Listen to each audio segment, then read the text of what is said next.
जी, जयपुर से। श्री हरिवंश गुरुदेव। राधे राधे महाराज जी।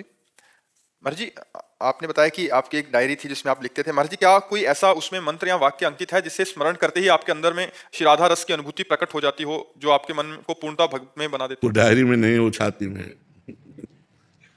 वो गुरु जी ने यहाँ दी है, वो डायरी में नहीं लिखी जाती। डायरी में तो वो बातें लिखी जाती है जो बाहर से मिलती है। जो गुरु जी ने दिया है, जिस जो बात आप कह रहे हैं, राधा रस की अनुभूति, वो यहाँ छाती में लिखा हुआ है, वो डायरी में नहीं लिखा है। वो छाती, ऐसी चीजें डायरी में नहीं लिखी जाती। कोई भी पढ़ सकता है, कभी भी पढ़ सकता है, वो छाती में लिखी जाती है। गुरु के मुख से जो निकला अमृत, वही प्रेमामृत को प्रवाहित करता है, तो उसे कान के द्वारा हृदय में ले जाकर और संपूर्ण नस नाड़ियों में व्याप्त कर दे, निरंतर उसका सुमिरन करे, तो राधा रस की प्राप्ति हो जाएगी। गुरु प्रदत्त मंत्र के द्वारा होती है, गुरु वाणी से होती है। अजल सरकार जी, नवदीप से। राधे राधे महाराज जी।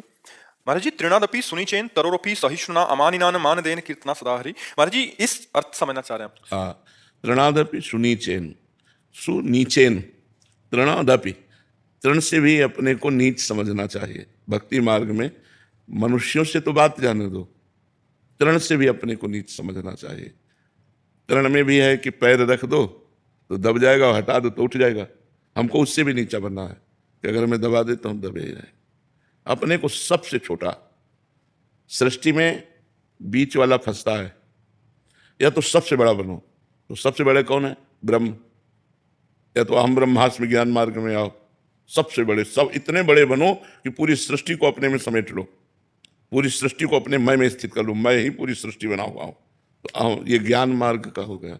और या इतने छोटे बनो कि सबसे छोटे बन जाओ, तो भी माया से मुक्त हो सकते हो।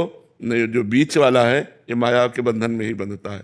तो तृणादपि सुनीचेन, अपने को तृण से भी नीच समझे। पर बड़ी कठिन बात है, ये बड़ी कठिन बात है। तृण से भी अपने को नीच समझना है, बहुत कठिन बात है, बहुत कठिन बात है।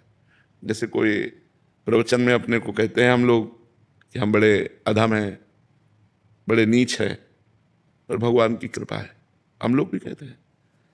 ये बात तो अच्छा लगा जब हम कह रहे हैं, लेकिन एक बात आकर के सामने खड़ा होकर कहे, फिर मुझे अच्छा लगे, फिर मुझे अच्छा लगे कि ये बात तो मैं भी कह रहा था, आज तुम गवाही दे दिए, बहुत अच्छी बात रही। भगवान की बड़ी कृपा है। भगवान देखो, आज साक्षी मिल गया, आज गवाही मिल गया कि मैं नीच हूं, मैं अधम हूं, हम पर अब कृपा करो।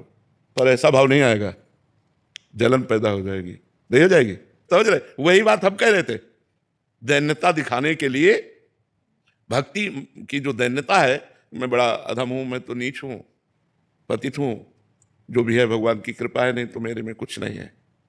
बस सेम सब सामने आके बोले सभा में, और वही वचन सुनकर मुझे आनंद हो, ये तो मैं भी कह रहा था, प्रभु आज गवाही मिल गया, आप कृपा कर दो। तो ये बात बड़ी कठिन है, नहीं कठिन है?